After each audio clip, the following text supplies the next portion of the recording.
Tesla, the world's EV, back with another video. And today we're going to go over 6 months of owning the Tesla Model Y Juniper. Do I still feel the same? Well, the simple answer, fellas, I just be trapping with Mars. Popcorn, champagne.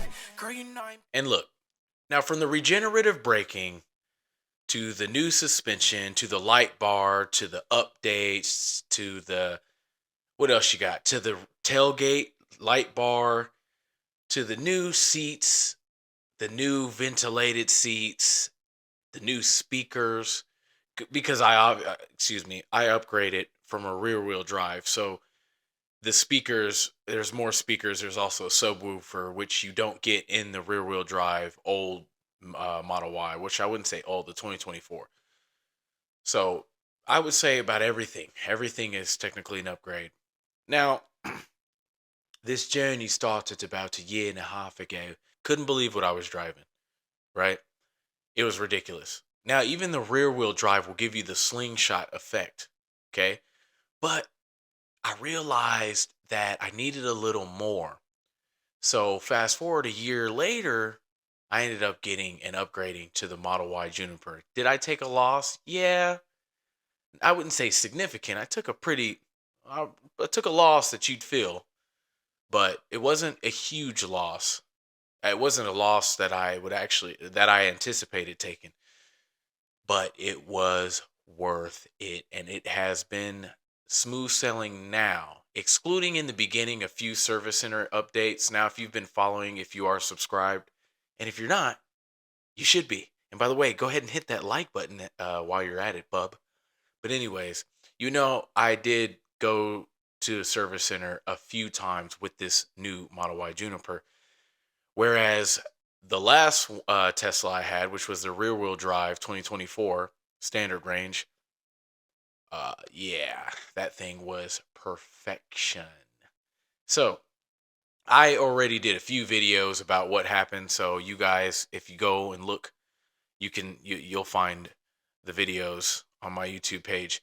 So we'll skip past that. But excluding, you know, that whole ordeal, which was about a month or two in, it has been smooth sailing. I mean, smooth sailing. And it's crazy because it's almost like nothing, as far as wanting to drive, guys, nothing has changed. I still feel exactly how I feel day one of me getting the car. And I think the Tesla updates, the software updates, they just kind of keep you on your toes, right? Like, I'll give you an example right now, which might not be much, but a lot of people, not just me, I'm sure, are waiting for this Tron update. There's also a version 14 FSD coming out that's supposed to be sentient level driving, way better, and the biggest upgrade I think that FSD full self drive, for those of you that don't know, has gotten since Tesla's been out. And this Tron update, which I can't wait for, which I still don't have, is is crazy, right? It turns your car into a Tron because on your touchscreen you obviously have a picture of your car, and it turns it into a Tron bike with this Tron guy, and you get these cool little sound effects, whatever the case is. But it's just kind of stuff like that that's real cool that you just do not get in other cars. So, like, software updates, I would almost say monthly is crazy. Definitely some of the stuff that they're changing is crazy. Now, and I mean the cosmetic upgrade, shout out to evbase.com.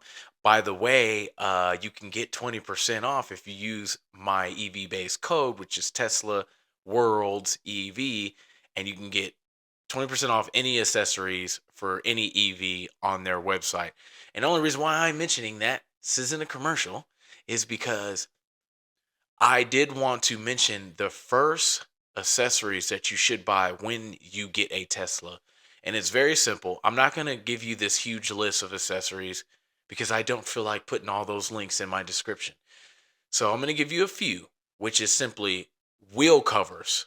So those of you out there, my wife, that are curb enthusiasts, that love curbs, that curbs stick to you, the people that curbs are coming to a theater near you, that can't avoid curbs, get wheel covers, because the standard wheel covers that come with any Tesla don't cover the rim wall at all.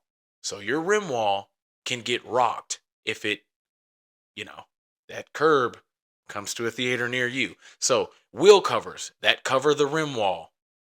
2, organizers. That is a necessity in a Tesla, man. The middle console thing is just like you can put your whole arm down there. So you're going to need organizers. You're going to need wheel covers. Also, this isn't, I don't think, a necessity, but for me, the pedal definitely, well, it's not a gas pedal, right? So the pedal that makes the car go and accelerate, the one, the stock pedals are terrible. Not necessarily the brake pedal, which you don't really need because you got regenerative braking, but the pedal, the accelerant pedal is terrible. You're gonna want to buy pedals, which I don't think you can buy one. So you just get the accelerant pedal and the pedal for the brake, right?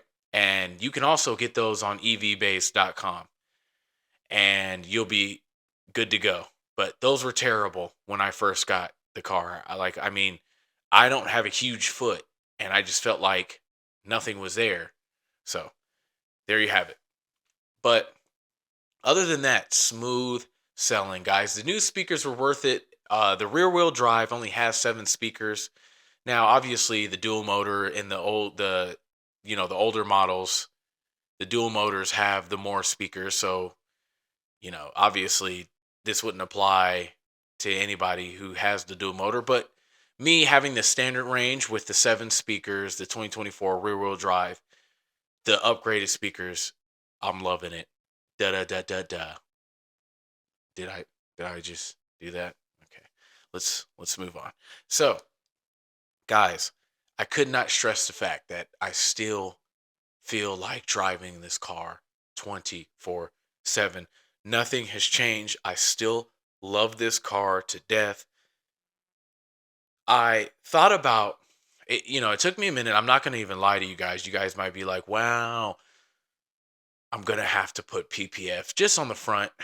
In my eyes, I don't think you need the whole car PPF'd unless you wanted a different color or you want to just throw $5,000, $6,000 out there.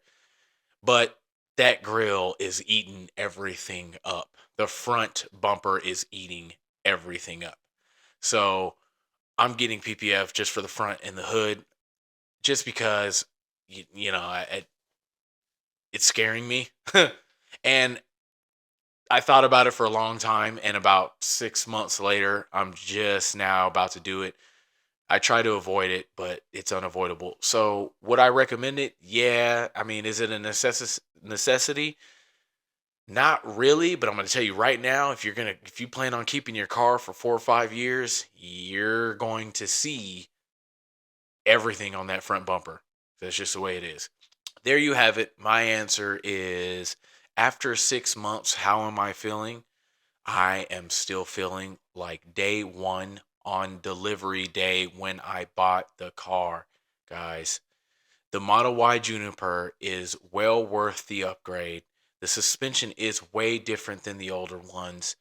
The cabin noise is, I wouldn't say way, but it is a very noticeable difference. Even the regenerative braking is pretty noticeable. It is not as aggressive as the older model. Also, the touchscreen looks a little better, and there you have it. But I can go on, I wouldn't say forever, but this wasn't that video. Simply, I'm still loving the car. That is my review. I would highly recommend anyone out there, don't even think about buying another car until you have at least test driven a Tesla. Tesla, the world's EV. Don't forget to like, subscribe, hit that notification bell. I'm outros.